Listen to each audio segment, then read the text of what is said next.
BBG Amaravati ventures లో Mahashivratri bumper offer 15 రోజుల్లో full payment చేస్తే plot registration free. For more details contact 04069032244. Welcome to Suman TV. Suman టీవీలో మనశంకర Varaprasad release అయినప్పుడు మనం చెప్పిన రివ్యూయే నిజమైంది. ఈ సినిమా డెఫినెట్గా ప్రజల్ని అలరిస్తుంది. సకుటుంబ సపరివార సమేతంగా చూడాల్సిన సినిమా. 400 కోట్ల నుంచి 500 కోట్లు కలెక్ట్ చేస్తుందని చెప్పి ఫస్ట్ మనమే చెప్పాం. అదే ఈరోజు నిజమైంది. ప్రపంచవ్యాప్తంగా రీజనల్ సినిమాల్లో ఇంతవరకు కని విని ఎరిగిన రీతిలో ఈ రికార్డులు మోత మోగిస్తుంది. 25 రోజులకి ఈ సినిమా రిలీజ్ అయ్యి 25 రోజులకి 375 కోట్లు కలెక్ట్ చేస్తే ఇప్పుడు 29వ రోజు దాదాపు 400 కోట్లకి చేరుకుంది.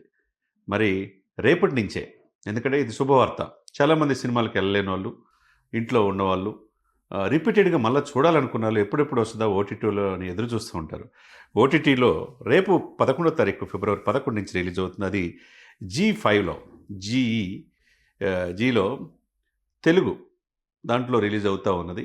ఇది ఒక పండగ వాతావరణమే. ఒకవైపు సినిమాలు థియేటర్లో ఏమాత్రం కలెక్షన్స్ తగ్గట్లా, ఓటీటీలో వచ్చిన తర్వాత తగ్గుద్ది అని చెప్పి అనుకుంటారు. కానీ సినిమాలో చూసింది ఇదే వేరు. ఎందుకంటే ఈ సినిమా 150 కోట్లతో తీసింది ఇప్పుడు దాదాపు 400 కోట్లకు వచ్చిందంటే గోల్డ్ బాక్స్ ఎంటర్టైన్మెంట్ అధినేత్రికి గోల్డే గోల్డ్. అంటే సుష్మిత గారికి, వాళ్ళ కూతురికి.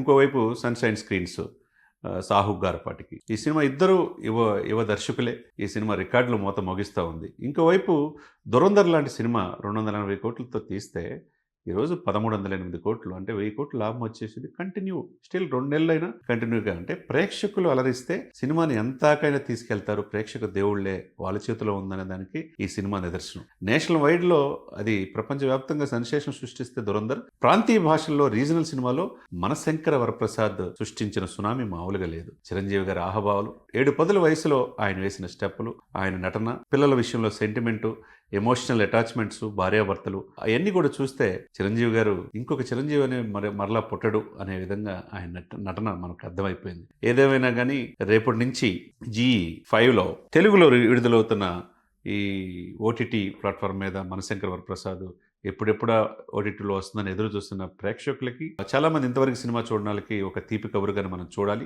ఒకవైపు 2 వారాలు 3 వారాల తర్వాత సినిమా థియేటర్లో ఈ సినిమాని మార్చేసే సమయం నుంచి ఇప్పుడు కలెక్షన్స్ అదే కంటిన్యూ అవుతుందంటే మరి దాన్ని బట్టి అర్థం చేసుకోవచ్చు. ఎప్పుడు లేని విధంగా 10 సంవత్సరాల తర్వాత థియేటర్ల యాజమాన్యాలకి, డిస్ట్రిబ్యూటర్లకి, వీళ్ళందరికీ కూడా పిలిచి షీల్డ్ ఇచ్చారు చిరంజీవి గారు వెంకటేష్ చేతుల మీదుగా.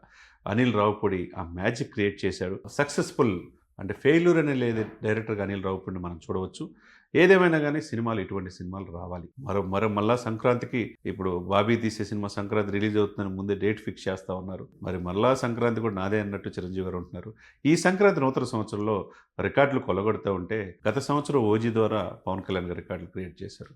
తర్వాత మార్చి 26, 27 ఆ సందర్భంలో ఉస్తాద్ భగత్ సింగ్ రిలీజ్ అవుతుంది. ఏప్రిల్ 30th వాళ్ళ అబ్బాయిది గ్లోబల్ స్టార్ రామ్ చరణ్ గారి పెద్ద రిలీజ్ అవుతుంది. మరి కట్ చేస్తే 2025, 26 మెగానామ సంవత్సరం కానీ కనపడుతూ ఉన్నది. ఏదైనా కానీ ఓటీటీలో ఎప్పుడు వస్తుందా అని ఎదురు చూస్తూ ఉన్నారు. రేపు రానే వచ్చింది. రేపు G5లో తెలుగులో ఈ సినిమా మనశంకర వరప్రసాద్ వస్తున్నందుకు ప్రేక్షకులు ఎదురు చూస్తూ ఉన్నారు. మరి థియేటర్లు కూడా అలానే కంటిన్యూ అవుతుంది. అటు కలెక్షన్స్, ఇటువైపు ఓటీటీ ప్లాట్ఫామ్ మీద అన్ని వైపుల నుంచి మనశంకర వరప్రసాద్ ఎప్పుడు లేని విధంగా చిరంజీవి గారి జీవిత చరిత్రలోని all time regional industry block బస్టర్గా మనశంకర వరప్రసాద్ నిలిచినందుకు ఆ యొక్క నిర్మాత బృందానికి కావచ్చు, దాంట్లో నటించిన వాళ్ళందరికీ సుమన్ టీవీ సాక్షిగా హృదయపూర్వకంగా ధన్యవాదాలు తెలియజేస్తున్నాం.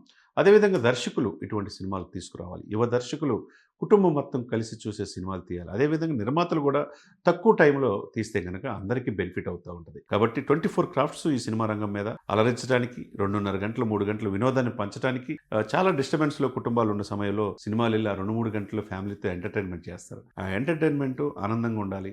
మళ్ళా రిపీటెడ్గా థియేటర్లకు వచ్చేట్టు చూడాలి. అటువంటి సినిమాలు కనుమరుగవుతున్నాయి. అదే సిచ్యువేషన్స్లో కొత్త సంవత్సరంలో మనశంకర వరప్రసాద్ 400 కోట్లకి వెళ్ళటం అనేది ఒక చరిత్ర. ఇటువంటి, అంటే బడ్జెట్ లిమిటెడ్, తర్వాత సినిమా కుటుంబం మొత్తం కలిసి రిపీటెడ్గా థియేటర్లకు వచ్చి చూస్తూ ఉన్నారు.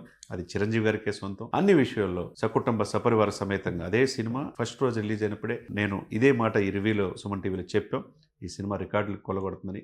అదే ఈరోజు జరిగింది. 25 రోజులు 29 రోజులు అవుతున్నా ప్రేక్షకుల నుంచి అదే ఆదరణ. థియేటర్లో ఫుల్ అవుతుంది, హౌస్ఫుల్ అవుతుంది. రేపు ఓటీటీ ద్వారాగా ప్రేక్షకులు చూడబోవటం కూడా మళ్ళా ఎప్పుడు వస్తుందా అని ఎదురు చూస్తూ ఉన్నారు. మరి మనశంకర వరప్రసాద్ లాంటి సినిమాలు నేటి యువ దర్శకులు మరిన్ని తీసుకురావాలని మనం కూడా ఆశిద్దాం.